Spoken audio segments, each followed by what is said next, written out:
dipersembahkan oleh Apa kabar pemirsa? Senang sekali saya Cikal Multazam dapat menjumpai Anda hari ini dalam 30 Minutes with MPR RI. Pemirsa, etika kehidupan berbangsa merupakan hal-hal yang sangat penting bagi bangsa Indonesia karena etika berbangsa juga merupakan fondasi bagi kelangsungan hidup suatu bangsa. Lalu bagaimana etika berbangsa ini bisa berjalan dengan baik? Kita akan membahasnya bersama Wakil Ketua MPR RI Hidayat Nur Wahid. Halo Pak Hidayat, Assalamualaikum. Waalaikumsalam warahmatullahi wabarakatuh. Selamat siang, Mas. Apa kabar? Selamat siang. Apa kabar Pak Hidayat? Sehat? Baik, sehat.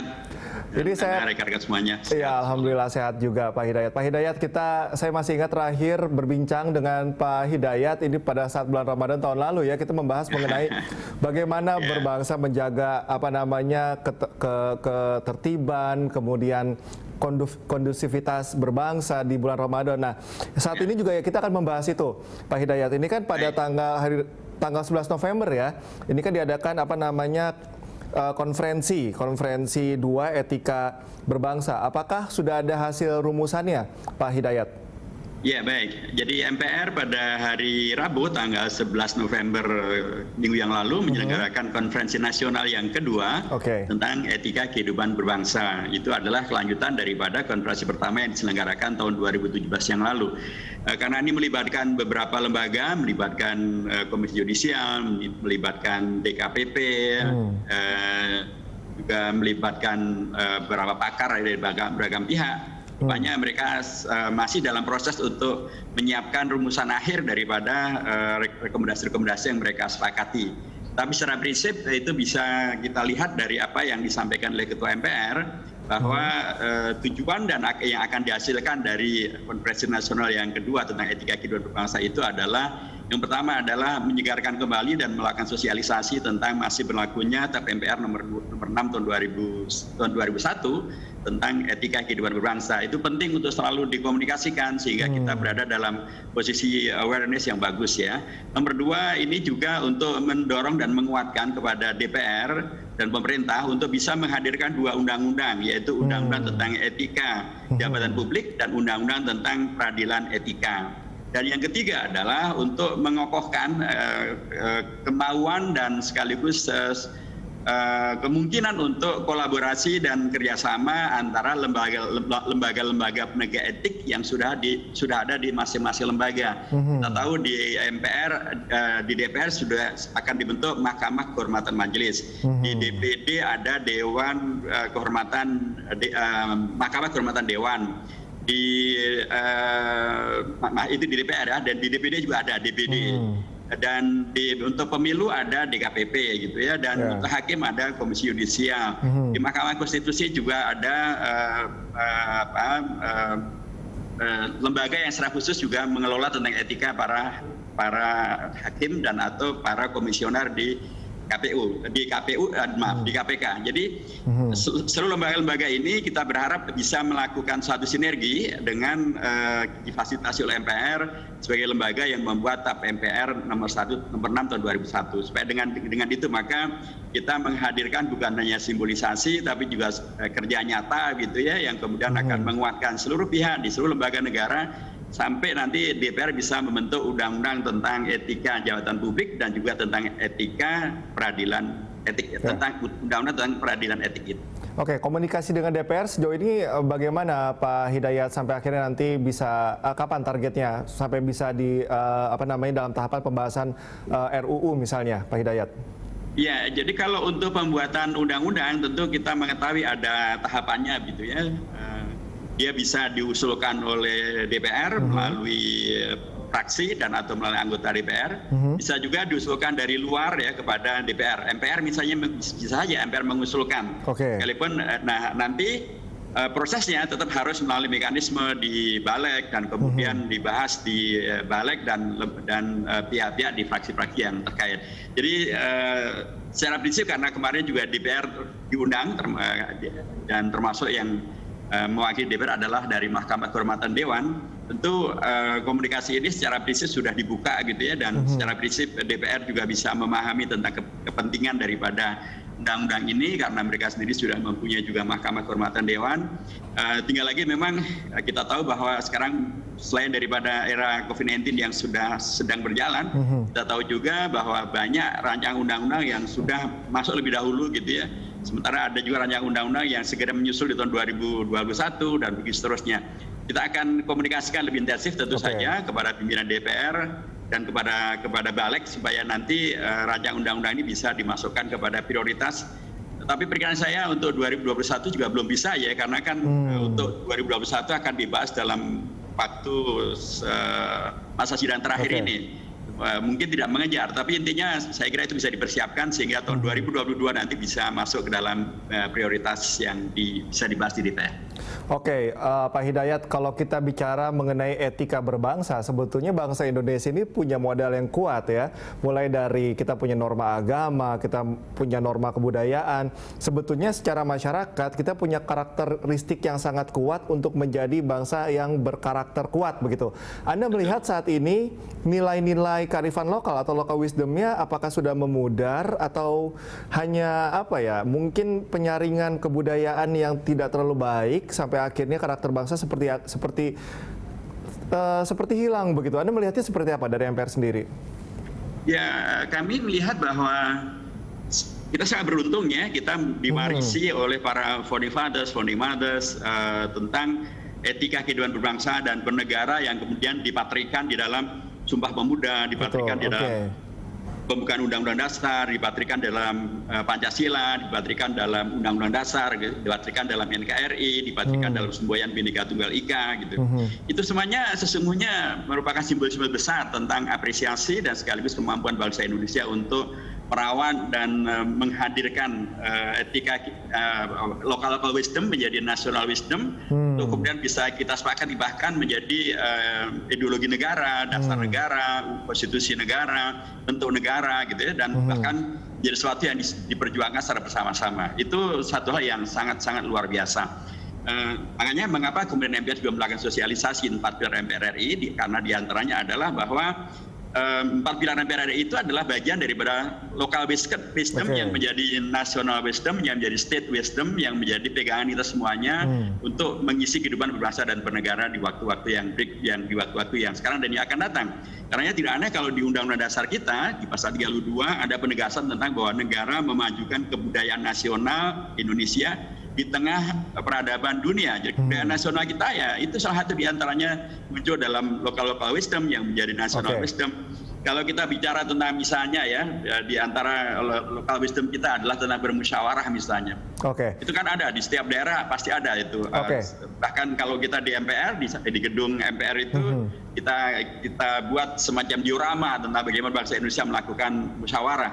Itu kan yang kemudian mewujud di dalam menghadirkan Pancasila itu sendiri kan merupakan perwujudan dari bagaimana mereka bermusyawarah pada tanggal 29 Mei sampai 1 Juni, pada tanggal 22 Juni, pada tanggal 18 Agustus, musyawarah yang sangat luar biasa.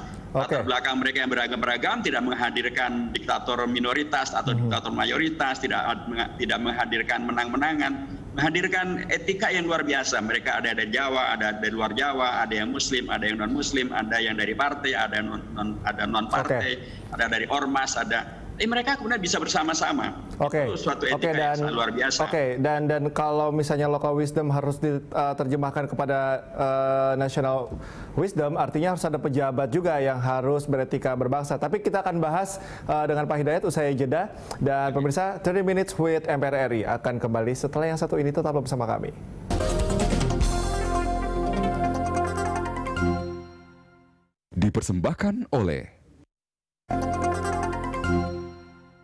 Dipersembahkan oleh Anda masih bersama kami dalam 30 Minutes with MPR RI dan narasumber kami Hidayat Nur Wahid, Wakil Ketua MPR RI. Pak Hidayat, kita melanjutkan yang tadi. Kalau kita bicara mengenai national wisdom, artinya memang harus ada pejabat atau penyelenggara negara yang beretika atau beretika berbangsanya harus sudah baik. Anda melihatnya yang sekarang ini menjabat apakah sudah baik atau bagaimana Pak Hidayat? Ya, selalu saja ada proses ya. Kita tahu bahwa kita semuanya adalah manusia, tapi menuju menjadi role model, menjadi teladan, apalagi tokoh nasional, itu tentu sudah melalui fase-fase yang harusnya sudah selesai dilalui ya. Ketika seseorang kemudian terpilih menjadi apakah menjadi pimpinan di daerah, menjadi anggota dewan di daerah maupun di pusat gitu ya, termasuk pimpinan nasional gitu ya. Itu tentu mereka sudah melampaui beragam penyaringan ya di organisasinya, di tingkat masyarakatnya, dan ketika kemudian masyarakat memilih, tentu harapannya yang dipilih tentu ya yang sudah mempunyai wisdom yang cukup lah gitu pada tingkat lokal untuk kemudian disumbangkan di tingkat nasional. Karena menjadi pimpinan nasional dalam konteks demokrasi itu kan bukan karena maunya sendiri, bukan karena jatuh dari langit atau kemudian tiba-tiba ditongolin gitu menjadi dalam bahasa Jawanya menjadi kayak satria piningit, satrio piningit. Enggak, kan karena dipilih oleh rakyat. Nah, rakyat menjadi penting juga untuk kemudian dalam diri mereka juga menghadirkan wisdomnya para rakyat ini untuk kemudian mereka hanya memilih, hanya menjadikan pemimpin, hanya menghadirkan wakil yang betul-betul memang mempunyai wisdom. Jangan kemudian rakyat memilih yang hanya karena money politik, hanya karena janji-janji yang manis, hanya karena dangdutan, hanya karena apalagi manipulasi. Tentu ketika pilihan itu salah ya akan menghadirkan pemimpin yang wisdomnya juga sangat bermasalah. Jadi menurut saya menghadirkan wisdom itu memerlukan tanggung jawab dari kedua belah pihak, dari yang dipilih jadi pemimpin untuk nanti menjadi teladan, karena memang bangsa kita adalah bangsa yang paternalistik di mana kemudian mereka sangat merujuk kepada para patron dalam konteks para pemimpin dan para wakil-wakil mereka. Tapi menjadi pemimpin dan menjadi wakil dalam konteks demokrasi itu adalah karena dipilih oleh rakyat. Jadi kedua belah pihak karenanya perlu menghadirkan wisdom yang cukup. Ya, rakyatnya juga harus wise begitu ya Pak Hidayat. Tetapi kan kalau misalnya kita bicara di level masyarakat saat ini sumber keterbukaan informasi kan sangat luas sekali, apalagi dari sosial media. Saat ini kan di sosial media juga banyak sekali seperti radikalisme, kemudian ada politik identitas. Anda menilai seberapa bahaya hal itu bisa mengancam di tataran masyarakat dalam beretika berbangsa? Ya, kalau rakyat kita paham betul ya tentang sejarah bangsa Indonesia dan bagaimana para founding-fathers dahulu bermusyawarah, bersepakat menghadirkan Indonesia, Pancasilanya, NKRI-nya, dan seterusnya. Maka sesungguhnya mereka punya pegangan yang kokoh dan kuat untuk menyikapi seluruh perkembangan yang ada. Boleh melalui sosial media, boleh melalui kampanye, boleh melalui mungkin janji-janji manis, bahkan mungkin termasuk juga money politik, untuk kemudian mereka jadikan itu sebagai ukuran. Ini layak dibilang atau tidak sih? So, kalau istilahnya terkait dengan politik identitas, itu juga sebenarnya perlu penjelasan apa yang dimaksud dengan politik identitas. Sebab kalau politik tanpa identitas ya malah jadi kacau. Politik identitas kita adalah NKRI, identitas kita adalah Pancasila, identitas kita adalah agama, mestinya demikian. Tapi kalau identitas hanya diartikan sebagai sesuatu yang terkait dengan hal yang bersifat primordial, yaitu bagian dari identitas. Tetapi kalau kita tidak kemudian mempunyai identitas, kacau juga. Tadi saya katakan, terus kita apa dong kalau nggak punya identitas? Identitas kita jelas, identitas kita ada lagi ya kita Indonesia, ya kita Pancasila, ya kita Bhinneka Tunggal Ika, ya kita demokrasi. Itulah identitas yang harus dikembangkan. Tapi kalau kemudian identitas artinya adalah sekalipun bukan agama, tapi kemudian mengedepankan semangat untuk memecah bangsa ya dengan hate speech-nya misalnya, atau dengan perilaku tidak adilnya misalnya, itu juga identitas yang sangat berbahaya. Itu juga karenanya harus dikritisi oleh masyarakat. Adapun tentang politik yang kurang bisa menghadirkan perilaku yang membawa kepada dalam tanda kutip pengelompokan yang semakin menyempit, ya pastilah melalui demokrasi itu akan tertolak dengan sendirinya. Demokrasi memberi ruang bagi rakyat untuk berlaku yang lebih bermoral, lebih terbuka. Informasi-informasi akan buat rakyat untuk kemudian bisa memilih yang lebih baik. Asasnya adalah sekali lagi jati diri mereka sebagai bangsa Indonesia, identitas mereka jadi sebagai bangsa Indonesia, dan radikalisme pasti tidak mendapatkan tempat di dalam pemilu terbuka seperti demokrasi di Indonesia ini. Pak Hidayat, kalau hal-hal seperti itu banyak sekali kita lihat ketika ada kontestasi politik seperti pilkada misalnya, pemilu, pilpres. Nah ini kan ke depan ada pilkada, Pak Hidayat. Pasti ini yang dikhawatirkan adalah politik identitas yang harusnya menjadi identitas yang benar malah dijadikan black campaign. Dan hal itu tidak sekali dua kali terjadi di Indonesia, Pak Hidayat. Ini pandangan Anda seperti apa? Lalu antisipasinya bagaimana kalau dari MPR sendiri, Pak Hidayat? Ya, kalau kita di MPR tentu selalu mensosialisasikan tentang prinsip 4 pilar itu ya, dan dengan prinsip 4 pilar itu maka identitas kita jelas, identitas kita itu adalah Pancasila, identitas kita itu adalah Undang-Undang Dasar Negara Republik Indonesia tahun 45, identitas kita itu adalah NKRI, identitas kita adalah Bhinneka Tunggal Ika. Itu terus selalu kita ingatkan. Bahkan dalam rapat pimpinan MPR kita sepakat untuk menyampaikan kepada KPU agar setiap kontestan dari pilkada untuk menjadikan 4 pilar MPR ini rujukan dalam pembuatan program, dalam juga pembuatan materi-materi kampanye, sehingga dengan demikian maka identitas yang benar inilah yang tersampaikan kepada rakyat, dan dengan cara demikian maka akan menggusur dan mengalihkan, mengkoreksi identitas yang bermasalah. Nomor 2, dengan demikian maka bila ada yang masih menyuarakan, kemarin kan ada yang kampanye juga itu di Sidoarjo untuk kemudian memperjuangkan Trisila, Ekasila, itu kan akan tersingkir dengan sendirinya karena dengan sosialisasi 4 pilar mereka tahu bahwa yang disepakati bukan Trisila, Ekasila, yang disepakati adalah Pancasila. Kalau kemudian ada yang mengajak untuk primordial yang lain, ya akan dengan sendirinya terkoreksi. Dan perkiraan saya dengan semakin kokoh dan masifnya sosialisasi 4 pilar dan semakin rakyat menyadari tentang bahayanya perilaku politik identitas yang bermasalah, primordial yang bermasalah, radikalisme yang bermasalah, termasuk juga mempergunakan ayat yang juga bermasalah gitu ya, seperti kasus yang pernah terjadi, maka rakyat mempunyai pegangan gitu bahwa yang demikian itu bukanlah Indonesia, yang demikian itu bukanlah pilihan kita, yang demikian itu bukanlah yang kita sepakati. Sehingga dengan demikian maka para kandidat sendiri dan juga para tim suksesnya dan partai-partai pendukungnya, pikiran saya juga pada akhirnya akan menghindarkan diri untuk melakukan cara-cara yang justru akan membuat mereka tidak terpilih, membuat mereka tidak populer, membuat mereka akan kalah dalam pilkada. Dan buat apa mereka maju pilkada kalau hanya untuk kalah? Oke, Pak Hidayat, kita akan lanjutkan perbincangan di segmen berikutnya. Dan pemirsa, jangan kemana-mana, kami akan kembali setelah yang satu ini.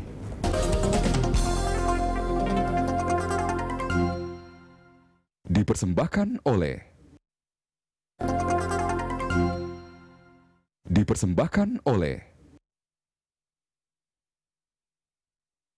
Kembali lagi pemirsa dalam 30 Minutes with MPR RI, masih bersama dengan Wakil Ketua MPR RI Hidayat Nur Wahid.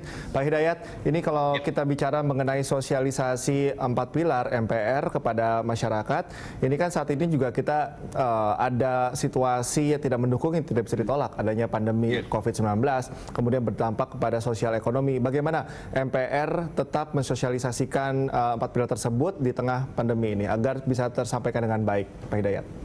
Ya, memang kita prihatin ya, kondisi pandemi COVID-19 ini masih terus berlanjut di beberapa negara, bahkan sudah second wave, di Eropa juga second wave, dan di Indonesia juga belum landai ya sebagaimana yang diharapkan semula. Tapi bukan berarti kemudian dunia sudah kiamat gitu ya, dan kemudian kita tidak melaksanakan kegiatan. Kita di MPR juga tetap melakukan kegiatan sosialisasi 4 pilar MPR RI ini dengan beragam cara yang dimungkinkan, karena salah satu diantaranya tentu kita harus mengikuti protokol kesehatan terkait COVID-19 tentang masa berkumpul maksimal berapa, kemudian jumlah yang berkumpul berapa maksimalnya, itu semuanya pasti harus kita ikuti. Itulah karenanya banyak di antara kawanan kami melakukan sosialisasi ini mempergunakan media daring, mempergunakan media seminar atau webinar, dan kemudian seperti pada sekarang ini kita menggunakannya pakai Zoom. Itu yang kita lakukan, dan karenanya metode yang berlaku dalam konteks ini maka akan lebih banyak metode dialog, metode ceramah dan dialog tanya jawab, begitu yang kemudian berlaku. Saya kemarin juga baru melakukannya bersama dengan gerakan pemuda keadilan di Lampung, dan antusias mereka luar biasa. Saya perhatikan, kalau saya ukur antara apa yang saya sampaikan dengan respon mereka dalam bentuk pertanyaan, itu nyambung dengan sangat baik ya, dan itu menandakan bahwa sekalipun mempergunakan Zoom, tapi efektivitasnya tetap bisa terjaga. Oke. Ya, karena kualitas pertanyaan bisa mewakili pemahaman yang mereka pahami, begitu ya Pak Hidayat. Pak Hidayat, apakah ada hasil atau ada survei yang menyampaikan bahwa sosialisasi ini efeknya sudah cukup besar atau belum? Sudah ada tolak ukurnya, Pak Hidayat? Kalau selama masa pandemi ini, setahu saya belum ya. Selama masa pandemi ini belum ada survei-survei yang dikerjakan untuk mengukur sejauh mana efektivitas daripada sosialisasi melalui cara-cara yang dimungkinkan ini.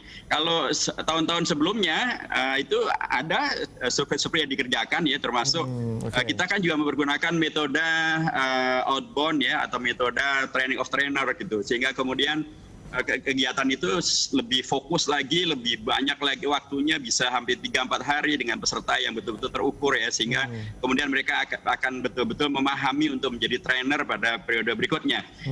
Kita melihat dari survei yang dikerjakan oleh MPR bersama dengan lembaga publik dan melibatkan rekan-rekan peserta sosialisasi itu, ya umumnya pemahaman mereka dan manfaat daripada kegiatan ini di atas 85%, sehingga dengan demikian maka kita pun juga mempunyai kepercayaan diri untuk terus melanjutkan kegiatan ini, tentu dengan beragam pembaharuan, dengan memaksimalkan beragam masukan yang mereka berikan, termasuk juga keberanian untuk membuat inovasi, termasuk ketika sekarang terjadi COVID-19 ya kita tetap melakukan sosialisasi sekalipun melalui Zoom. Oke. Kalau kita bicara juga mengenai sosialisasi, ini kan yang sekarang lagi ngetren katakanlah kayak gitu, Pak Hidayat, adalah pelibatan dari generasi milenial dengan media seperti sosial media, YouTube, dan kita bisa menyebut banyak lagi. Seberapa besar sebetulnya generasi milenial ini dilibatkan dalam hal sosialisasi 4 pilar ini, Pak Hidayat?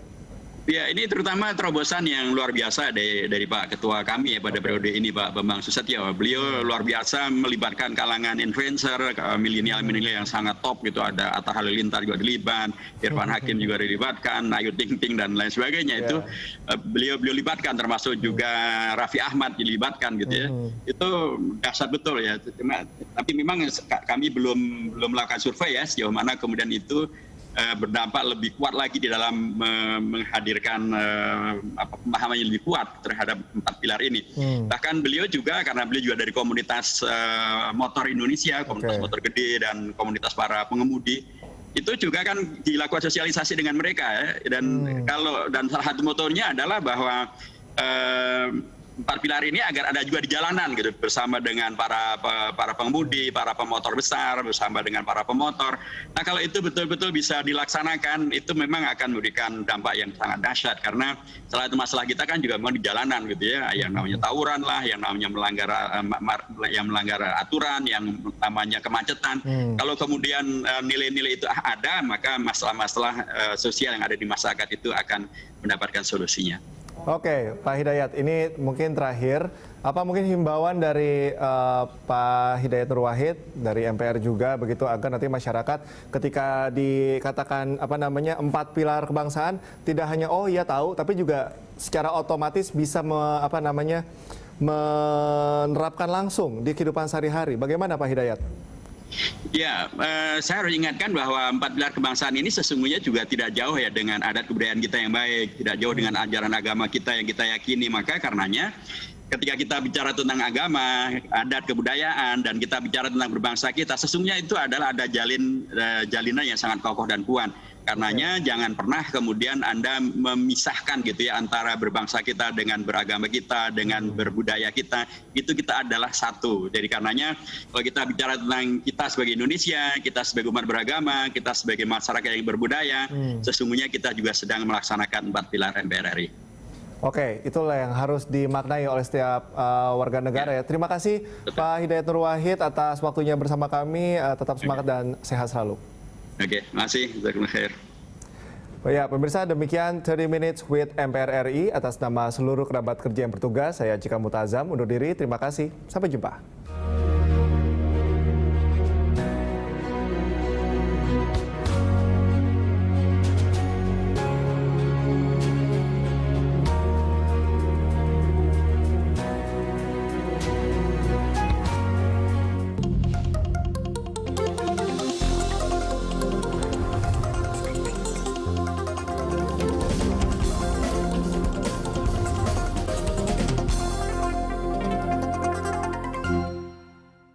Dipersembahkan oleh